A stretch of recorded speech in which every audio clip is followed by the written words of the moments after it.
ನಮಸ್ಕಾರ ಕನ್ನಡದ ಕಣ್ಮಣಿಗಳಿಗೆ welcome to law talk Ramesh YouTube ಚಾನಲ್ಗೆ. ನಾನು ಈ ವಿಡಿಯೋದಲ್ಲಿ ಟೈಲ್ಸ್ ಬಗ್ಗೆ ತಿಳಿಸ್ಕೊಡ್ತೀನಿ. ಎಷ್ಟೋ ಜನರಿಗೆ ಹೊಸದಾಗಿ ಮನೆ ಕಟ್ಟಿಸ್ತಿರ್ತೀರಾ, ಮಾರ್ಕೆಟಿಗೆ ಹೋದರೆ ಯಾವ ಟೈಲ್ಸನ್ನು ಚೂಸ್ ಮಾಡ್ಬೇಕು ಅಂತೇಳಿ ಫುಲ್ ಕನ್ಫ್ಯೂಷನ್ ಆಗಿರ್ತೀರ. ಮಾರ್ಕೆಟ್ನಲ್ಲಿ ವೆರೈಟಿ ಆಫ್ ಟೈಲ್ಸ್ ಸಿಗ್ತಾವೆ. ಯಾವ ಟೈಲ್ಸ್ ನಮ್ಮ ಮನೆಗೆ ಸೂಕ್ತ ಆಗುತ್ತಾ, ಯಾವ ಟೈಲ್ಸನ್ನು ಎಲ್ಲಿ ಹಾಕಬೇಕು ಅಂದರೆ ಬಾತ್ರೂಮ್ಗೆ ಯಾವ ರೀತಿ ಟೈಲ್ಸನ್ನು ಚೂಸ್ ಮಾಡಬೇಕು, ಕಿಚನ್ಗೆ ಯಾವ ರೀತಿ ಟೈಲ್ಸನ್ನು ಚೂಸ್ ಮಾಡಬೇಕು, ಹಾಲ್ಗೆ ಯಾವ ರೀತಿ ಟೈಲ್ಸನ್ನು ಚೂಸ್ ಮಾಡಬೇಕು ಅನ್ನೋದು ಫುಲ್ ಕನ್ಫ್ಯೂಷನ್ ಆಗಿರ್ತೀರ. ಆದ್ದರಿಂದ ನಾನು ಈ ವಿಡಿಯೋದಲ್ಲಿ ಟೈಲ್ಸ್ ಬಗ್ಗೆ ತಿಳಿಸ್ಕೊಡ್ತೀನಿ. ಟೈಲ್ಸ್ನಲ್ಲಿ ವೆರೈಟಿ ಆಫ್ ಟೈಲ್ಸ್ ಬರ್ತವೆ. ನಾನು ಈ ವಿಡಿಯೋದಲ್ಲಿ ಗ್ಲಾಸಿ ಮತ್ತು ಮ್ಯಾಟ್ ಟೈಲ್ಸ್ ಬಗ್ಗೆ ತಿಳಿಸ್ಕೊಡ್ತೀನಿ.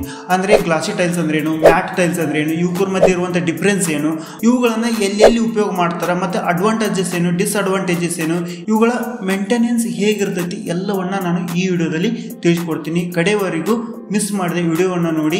ಮತ್ತು ಯಾರಾದರೂ ನಿಮ್ಮ ರಿಲೇಟಿವ್ಸ್ ಆಗಲಿ ಅಥವಾ ನಿಮ್ಮ ಫ್ರೆಂಡ್ಸ್ ಆಗಲಿ ಹೊಸದಾಗಿ ಮನೆಯನ್ನು ಕಟ್ಟಿಸ್ತಿದ್ರಪ್ಪ ಅಂತಂದರೆ ಅವರಿಗೆ ಈ ವಿಡಿಯೋನ ಶೇರ್ ಮಾಡಿ, ಅವರಿಗೂ ಕೂಡ ಹೆಲ್ಪ್ ಆಗುತ್ತೆ. ಏನಾದರೂ ನೀವು ನಮ್ಮ ಚಾನಲ್ಗೆ ಹೊಸಬರಾಗಿದ್ದರೆ ನಮ್ಮ ಚಾನಲನ್ನು ಸಬ್ಸ್ಕ್ರೈಬ್ ಮಾಡಿಕೊಂಡು ವಿಡಿಯೋ ನೋಡಿ. ಫಸ್ಟ್ ಒಂದು ಗ್ಲಾಸಿ ಟೈಲ್ಸ್. ಗ್ಲಾಸಿ ಟೈಲ್ಸ್ ಅಂದ್ರೆ ಏನು ಗೊತ್ತಾ, ಇದೊಂದು ಏನಿದೆಲ್ಲ ಮಿರಾರ್ ಹೇಗೆ ಉಳಿತಿರ್ತೈತೆ ನೋಡು ಆ ರೀತಿ ಹೊಳೆಯುವಂಥ ಫಿನಿಶಿಂಗನ್ನು ಹೊಂದಿರ್ತೈತಿ. ಆದ್ದರಿಂದ ಇದನ್ನೇನಂತೀವಿ ನಾವು ಗ್ಲಾಸಿ ಟೈಲ್ಸ್ ಅಂತ ಕರಿತೀವಿ. ಇವುಗಳನ್ನು ಅತಿ ಹೆಚ್ಚಾಗಿ ಮನೆಯಲ್ಲಿ ಎಲ್ಲಿ ಉಪಯೋಗ ಮಾಡ್ತಾರಪ್ಪ ಅಂದರೆ ವಾಲ್ಸ್ ಏನಿರ್ತಾವಲ್ಲ, ವಾಲ್ಸ್ಗಳಲ್ಲಿ ಅಥವಾ ನಮ್ಮ ಮನೆಯಲ್ಲಿ ಯಾವ ವಾಲ್ಸ್ ಅಟ್ರಾಕ್ಟಿವ್ ಆಗಿ ಕಾಣಬೇಕಂತಿರ್ತೈತಿ, ಅಥವಾ ನಮ್ಮ ಮನೆ ಪ್ರೀಮಿಯಂ ಲುಕ್ ಕೊಡಬೇಕು ಅಥವಾ ಲಕ್ಸುರಿಯಸ್ ಲುಕ್ ಕೊಡಬೇಕಪ್ಪ ಅಂತಂದರೆ ಅಂಥಲ್ಲಿ ಏನು ಮಾಡ್ತಾರಪ್ಪ ಅಂದರೆ ಗ್ಲಾಸಿ ಟೈಲ್ಸ್ಗಳನ್ನು ಉಪಯೋಗ ಮಾಡ್ತಾರೆ. ಇನ್ನು ಮ್ಯಾಟ್ ಟೈಲ್ಸು ಇದನ್ನು ಗ್ಲಾಸಿ ಟೈಲ್ಸಿಗೆ ಕಂಪೇರ್ ಮಾಡಿದರೆ ಅಲ್ಲಿರುವಂಥ ಫಿನಿಶಿಂಗು ಇದರಲ್ಲಿ ಇರೋದಿಲ್ಲ. ಬಟ್ ಇದು ಕೂಡ ಒಂದು ಒಳ್ಳೆ ಗುಡ್ ಲುಕ್ಕನ್ನು ಹೊಂದಿರ್ತೈತಿ.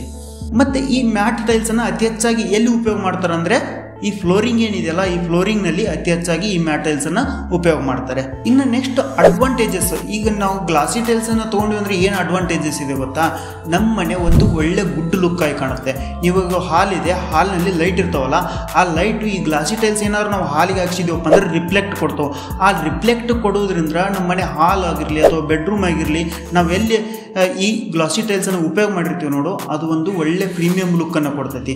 ಇದರಿಂದ ಇರುವಂಥ ಒಂದು ಡಿಸ್ಅಡ್ವಾಂಟೇಜಸ್ ಏನಂದರೆ, ಇಲ್ಲಿ ಏನಾದರೂ ನಾವು ಮನೆಯಲ್ಲಿ ಚಿಕ್ಕ ಮಕ್ಕಳಿದ್ರಪ್ಪ ಅಂತಂದರೆ ಅಥವಾ ಹಿರಿಯರಿದ್ರಪ್ಪ ಅಂತಂದರೆ ಅವರು ಕಾಲು ಜಾರುವಂತಹ ಚಾನ್ಸಸ್ ಜಾಸ್ತಿ ಇರ್ತವೆ. ಯಾಕಪ್ಪ ಅಂತಂದರೆ ಇದರಲ್ಲಿ ಹೆಂಗಿರ್ತಪ್ಪ ಅಂತಂದರೆ ಒಂದು ಲುಕ್ ಕೊಡೋದ್ರಿಗೋಸ್ಕರ ಒಂದು ಲೇಯರ್ ಇರ್ತೈತಿ. ಆ ಲೇಯರ್ ಯಾವಾಗಲೂ ಏನಿರ್ತೈತಿ, ಸ್ಮೂತಾಗಿರ್ತೈತಿ. ಆ ಸ್ಮೂತಾಗಿರೋ ಲೇಯರ್ ಮೇಲೆ ನೀರು ಏನಾದರೂ ಚೆಲ್ಲಿರ ಅಥವಾ ಏನಾದರೂ ಲಿಕ್ವಿಡ್ ಬಿದ್ದರಪ್ಪ ಅಂತಂದರೆ ಅದ್ರ ಮೇಲೆ ಕಾಲು ಇಟ್ಟುಬಿಟ್ಲೆ ಅದು ಜಾರುವ ಚಾನ್ಸಸ್ ಆಗಿರ್ತೈತಿ. ಅಥವಾ ಹಸಿ ಕಾಲಿಲಿ ಏನು ಅಡ್ಡಾಡ್ತಿರ್ತಾರಲ್ಲ ಅವಾಗ ಜಾರಿ ಬೀಳುವಂಥ ಚಾನ್ಸಸ್ ಜಾಸ್ತಿ ಇರ್ತೈತಿ. ಇದೊಂದು ಇದರಲ್ಲಿ ಡಿಸ್ಅಡ್ವಾಂಟೇಜಸ್. ಇದೇ ಗ್ಲಾಸಿ ಟೈಲ್ಸನ್ನು ಮ್ಯಾಟ್ ಟೈಲ್ಸಿಗೆ ಕಂಪೇರ್ ಮಾಡಿದರೆ ನಮ್ಮ ಮನೆಯಲ್ಲಿ ಅತಿ ಹೆಚ್ಚಾಗಿ ಮಕ್ಕಳು ಓಡಾಡೋದಿಲ್ಲ, ಹಿರಿಯರಿಲ್ಲ, ನಮಗೊಂದು ವೇಳೆ ಲುಕ್ ಕೊಡಬೇಕಪ್ಪ ಅಂದರೆ ನೀವು ಗ್ಲಾಸಿ ಟೈಲ್ಸನ್ನು ಉಪಯೋಗ ಮಾಡ್ಕೋಬೋದು. ಇನ್ನು ಇದು ಮ್ಯಾಟ್ ಟೈಲ್ಸ್ ಉಪಯೋಗಿವಪ್ಪ ಅಂತಂದರೆ ಈ ಮ್ಯಾಟ್ ಟೈಲ್ಸು ಅದರಂಥ ಲುಕ್ಕನ್ನು ಕೊಡುವುದಿಲ್ಲ. ಮ್ಯಾಟ್ ಟೈಲ್ಸನ್ನು ನೀವು ಯಾವಾಗ ಉಪಯೋಗ ಮಾಡೋದಂದರೆ ನಮ್ಮ ಮನೆಯಲ್ಲಿ ಅತಿ ಹೆಚ್ಚು ಮಕ್ಕಳಿದ್ದಾರೆ ಅಥವಾ ಹಿರಿಯರಿದ್ದಾರೆ, ಅವರು ಅತಿ ಹೆಚ್ಚಾಗಿ ಓಡಾಡ್ತಾರೆ ಆ ಕಡೆ ಈ ಕಡೆ ಅಂದಾಗ ನೀವು ಮ್ಯಾಟ್ ಟೈಲ್ಸ್ ಯೂಸ್ ಮಾಡೋದು ಬೆಟರ್. ಯಾಕಪ್ಪ ಅಂತಂದರೆ ಯಾರಾದರೂ ರಿಸ್ಕ್ ತೊಗೊಳಕ್ಕೆ ರೆಡಿ ಇರೋದಿಲ್ಲ. ಇನ್ನೂ ಕೆಲವೊಂದಿಷ್ಟು ಮಂದಿ ಯಾವ ರೀತಿ ಇರ್ತಾರೆ ಅಂದರೆ, ಈ ಲೈಟ್ ಏನು ರಿಫ್ಲೆಕ್ಟಿಂಗ್ ಆಗುತ್ತಲ್ಲ ಗ್ಲಾಸಲ್ಲಿ, ಆ ರಿಫ್ಲೆಕ್ಟಿಂಗ್ ಕೆಲವೊಂದಿಷ್ಟು ಮಂದಿಗೆ ಆಗಿ ಬರ್ತೈತಿ, ಕೆಲವೊಂದಿಷ್ಟು ಮಂದಿಗೆ ಆಗಿ ಬರುವುದಿಲ್ಲ. ಅಂಥವರು ಈ ಮ್ಯಾಟ್ ಟೈಲ್ಸನ್ನು ಉಪಯೋಗ ಮಾಡ್ಕೋಬೋದು ಅಥವಾ ಈ ಮ್ಯಾಟ್ ಟೈಲ್ಸನ್ನು ಬಳಸ್ಬೋದು. ಇನ್ನು ನೆಕ್ಸ್ಟ್ ಒಂದು ಮೇಂಟೆನೆನ್ಸ್ ವಿಚಾರಪ್ಪ ಅಂತಂದರೆ ಇದು ಭಾಳ ಇಂಪಾರ್ಟೆಂಟ್ ಆಗುತ್ತೆ. ಯಾಕಂದರೆ ಎಲ್ಲರೂ ವರ್ಕಿಂಗ್ ಪರ್ಸನ್ಸ್ ಇರ್ತಾರೆ. ಅಂದರೆ ಬಿಸ್ನೆಸ್ ಆಗಿರ್ಬೋದು ಅಥವಾ ಎಂಪ್ಲಾಯ್ ಆಗಿರ್ಬೋದು, ಬರೀ ವರ್ಕಿಂಗ್ನಲ್ಲೇ ಬ್ಯುಸಿ ಇರ್ತಾರೆ. ಈ ಮ್ಯಾಟ್ ಟೈಲ್ಸಿಗೆ ಮತ್ತು ಗ್ಲಾಸಿ ಟೈಲ್ಸಿಗೆ ಏನು ಮೇಂಟೆನೆನ್ಸ್ ಅಪ್ಪ ಅಂತಂದರೆ, ಗ್ಲಾಸಿ ಟೈಲ್ಸ್ನಲ್ಲಿ ಹೈ ಮೇಂಟೆನೆನ್ಸ್ ಬರ್ತೈತಿ. ಅದೇ ನೀವು ಮ್ಯಾಟ್ ಟೈಲ್ಸನ್ನು ಉಪಯೋಗ ಮಾಡಿದರೆ ಲೋ ಮೇಂಟೆನೆನ್ಸ್ ಇರ್ತೈತಿ. ಯಾಕೆ ಗ್ಲಾಸಿ ಟೈಲ್ಸ್ನಲ್ಲಿ ಹೈ ಮೇಂಟೆನೆನ್ಸ್ ಇರ್ತೈತಪ್ಪ ಅಂತಂದರೆ ಅದ್ರ ಮೇಲೆ ಯಾವುದೇ ಥರ ಧೂಳು ಬಿದ್ದರೂ ಕೂಡ ಸಡನ್ಲಿ ಕ್ಲೀನ್ ಮಾಡಬೇಕಾಗತ್ತೆ, ಮತ್ತು ಅದ್ರ ಮೇಲೆ ಯಾವುದೇ ಲಿಕ್ವಿಡ್ ಬಿದ್ದರೂ ಕೂಡ ಕ್ಲೀನ್ ಮಾಡಬೇಕಾಗತ್ತೆ. ಅದನ್ನು ಯಾವಾಗಲೂ ಕ್ಲೀನಿಂಗ್ನಲ್ಲಿ ಇಟ್ಕೊಳ್ಳೋದು ಭಾಳ ಇಂಪಾರ್ಟೆಂಟ್ ಆಗುತ್ತೆ. ಒಂದು ದಿನ ಗ್ಯಾಪ್ ಮಾಡಿದರೆ ಅವು ಟೈಲ್ಸ್ ಏನಿದಾವಲ್ಲ ಫುಲ್ಲು ಹೊಲಸು ಕಾಣಕತ್ಬಿಡ್ತಾವೆ. ನಿಮ್ಮ ಮನೆಯಲ್ಲಿ ಆ ಲುಕ್ ಏನಿದೆಯಲ್ಲ ಹೋಗಿಬಿಡ್ತೈತಿ. ಅದೇ ನೀವು ಮ್ಯಾಟ್ ಟೈಲ್ಸಿಗೆ ಬಂದರೆ ಲೋ ಮೇಂಟೆನೆನ್ಸ್ ಇರ್ತೈತಿ. ಯಾಕಂದರೆ ಅಲ್ಲಿ ಧೂಳು ಬಿದ್ದರೂ ಕೂಡ ಅತಿ ಹೆಚ್ಚಾಗಿ ಎದ್ದು ಕಾಣುವುದಿಲ್ಲ. ಆದ್ದರಿಂದ ಅಲ್ಲಿ ಲೋ ಮೇಂಟೆನೆನ್ಸ್ ಇರ್ತೈತಿ. ಮತ್ತು ಇನ್ನೊಂದು ಡಿಫ್ರೆನ್ಸ್ ಏನಂತಂದರೆ, ಈ ಮ್ಯಾಟ್ ಟೈಲ್ಸ್ ಏನಿದೆಯಲ್ಲ ಇದನ್ನು ಕ್ಲೀನ್ ಮಾಡಬೇಕಾದ್ರೆ ಕಂಪಲ್ಸರಿಯಾಗಿ ಲಿಕ್ವಿಡನ್ನು ಯೂಸ್ ಮಾಡಲೇಬೇಕಾಗುತ್ತೆ. ಯಾಕಂದರೆ ಯಾವುದೇ ಒಂದು ಕಲಿ ಕುಂತಪ್ಪ ಅಂತಂದರೆ ಈಸಿಯಾಗಿ ಒರೆಸ್ಕೊಟ್ಟು ಬಂದರೆ ಹೋಗೋದಿಲ್ಲ ಅದು. ಅದೇ ನೀವು ಗ್ಲಾಸಿ ಟೈಲ್ಸ್ ಒಳಗಡೆ ಯಾವುದೇ ಥರ ಲಿಕ್ವಿಡನ್ನು ಯೂಸ್ ಮಾಡದೇವು ಕೂಡ ಅದನ್ನು ಕ್ಲೀನ್ ಮಾಡ್ಕೋಬಹುದು. ನಿಮಗೇನಾದರೂ ಇಲ್ಲ ನಮಗೆ ಮೇಂಟೆನೆನ್ಸ್ ನಾವು ಮಾಡ್ಕೊತೀವಪ್ಪ ಅಂತಂದರೆ ನೀವು ಗ್ಲಾಸಿ ಟೈಲ್ಸನ್ನು ಉಪಯೋಗ ಮಾಡ್ಕೋಬೋದು. ಇಲ್ಲ ನಮಗೆ ಮೇಂಟೆನೆನ್ಸ್ ಮಾಡ್ಕೊಳಕ್ಕಾಗಲ್ಲ, ಇರೋರೇ ಒಂದಿಬ್ಬರು ಸಣ್ಣ ಚಿಕ್ಕ ಫ್ಯಾಮಿಲಿಗಳು ಇರ್ತಾವೆ, ಅಂಥವ್ರು ಏನಿದೆಯಲ್ಲ ನೀವು ಮ್ಯಾಟ್ ಟೈಲ್ಸನ್ನು ಯೂಸ್ ಮಾಡ್ಕೋಬೋದು. ಇನ್ನೊಂದು ಇಂಪಾರ್ಟೆಂಟ್ ಥಿಂಗ್ ಹೇಳ್ತೀನಿ, ನಿಮ್ಮ ಬೆಡ್ರೂಮ್ ಏನಿರ್ತೈತಲ್ಲ ಬೆಡ್ರೂಮ್ ಏನಾದರೂ ಸಣ್ಣದಾಗಿತ್ತಪ್ಪ ಅಂತಂದರೆ ನೀವು ಕಂಪಲ್ಸರಿಯಾಗಿ ಗ್ಲಾಸಿ ಟೈಲ್ಸನ್ನೇ ಉಪಯೋಗ ಮಾಡಿ.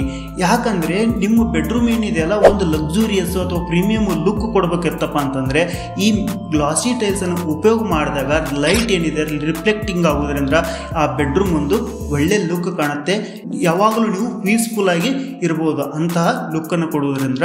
ಹಾಗಾಗಿ ನೀವು ಸಣ್ಣದು ಏನಾದರೂ ಬೆಡ್ರೂಮ್ ಇತ್ತಪ್ಪ ಅಂತಂದರೆ ನೀವು ಗ್ಲಾಸಿ ಟೈಲ್ಸನ್ನು ಉಪಯೋಗ ಮಾಡ್ಕೋಬೋದು. ಇನ್ನು ಲಾಸ್ಟ್ ಒಂದು ಬಳಕೆ ಎಲ್ಲರಿಗೂ ಭಾಳ ಅಂದರೆ ಇದೇ ಕನ್ಫ್ಯೂಸ್, ಎಲ್ಲಿ ನಾವು ಮ್ಯಾಟ್ ಟೈಲ್ಸನ್ನು ಬಳಸಬೇಕು, ಎಲ್ಲಿ ನಾವು ಗ್ಲಾಸಿ ಟೈಲ್ಸನ್ನು ಬಳಸಬೇಕು ಅಂತೇಳಿ.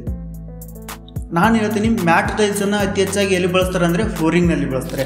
ನೀವು ಕಿಚನ್ ತೊಗೋರಿ, ಬಾತ್ರೂಮ್ ತೊಗೋರಿ, ಅಥವಾ ವೆರಾಂಡಸ್ ತೊಗೋರಿ, ಅಥವಾ ನೀವು ಗಾರ್ಡನ್ ಒಳಗಡೆ ವಾಕ್ ಪ್ಲೇಸಸ್ ಏನಿರ್ತಾವಲ್ಲ ಆ ವಾಕ್ ಪ್ಲೇಸಸ್ಸಲ್ಲಿ ಕೂಡ ಈ ಮ್ಯಾಟ್ ಟೈಲ್ಸನ್ನು ಬಳಸ್ತಾರೆ. ಇನ್ನು ಟೆರೆಸ್ಗಳಲ್ಲಿ ಮ್ಯಾಟ್ ಟೈಲ್ಸನ್ನು ಬಳಸ್ತಾರೆ. ನೀವು ಎಲ್ಲಿ ವೆಟ್ ಪ್ಲೇಸಸ್ ಇರ್ತಾವಲ್ಲ ಆ ವೆಟ್ ಪ್ಲೇಸಸ್ಸಲ್ಲಿ ಈ ಮ್ಯಾಟ್ ಟೈಲ್ಸನ್ನು ಬಳಸ್ತಾರೆ. ಇನ್ನು ಗ್ಲಾಸಿ ಟೈಲ್ಸನ್ನು ಅತಿ ಹೆಚ್ಚಾಗಿ ಎಲ್ಲಿ ಬಳಸ್ತಾರೆ ಅಂದರೆ ಗೋಡೆಗಳು ಏನಿರ್ತಾವಲ್ಲ ಆ ಗೋಡೆಗಳಿಗೆ ಈ ಗ್ಲಾಸಿ ಟೈಲ್ಸನ್ನು ಬಳಸ್ತಾರೆ.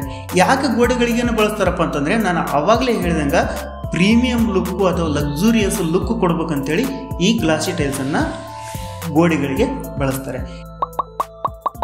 ಇನ್ನು ಕೆಲವೊಂದಿಷ್ಟು ಮಂದಿ ಅಥವಾ ಕೆಲವೊಂದಿಷ್ಟು ಇಂಜಿನಿಯರ್ಸ್ ಆಗಿರ್ಬೋದು ಅಥವಾ ಕೆಲವೊಂದಿಷ್ಟು ಮಂದಿ ಏನು ಮಾಡ್ತಾರಪ್ಪ ಅಂತಂದರೆ ಈ ಹಾಲ್ಗಳೇನಿರ್ತಾವಲ್ಲ ಹಾಲ್ನಲ್ಲಿ ಫ್ಲೋರಿಂಗಿಗೂ ಕೂಡ ಬಳಸ್ತಾರೆ.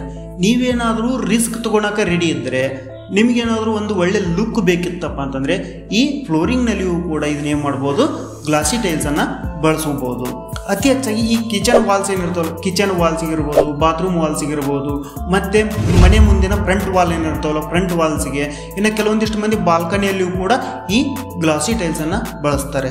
ಈ ಮಾಹಿತಿ ಏನಾದರೂ ನಿಮಗೆ ಇಷ್ಟ ಆಗಿತ್ತಪ್ಪ ಅಂತಂದರೆ ನಮ್ಮ ಚಾನಲನ್ನು ಸಬ್ಸ್ಕ್ರೈಬ್ ಮಾಡಿ, ಮತ್ತು ಈ ವಿಡಿಯೋನ ನಿಮ್ಮ ಫ್ರೆಂಡ್ಸಿಗೆ ಅಥವಾ ಯಾರು ನಿಮ್ಮ ರಿಲೇಟಿವ್ಸು ಮನೆ ಕಟ್ತಿದ್ರಪ್ಪ ಅಂದರೆ ಅವರಿಗೆ ಶೇರ್ ಮಾಡಿ. ಸಬ್ಸ್ಕ್ರೈಬ್ ಮಾತ್ರ ಮರಿಬೇಡಿ, ಸಬ್ಸ್ಕ್ರೈಬ್ ಮಾಡಿ. ಧನ್ಯವಾದ.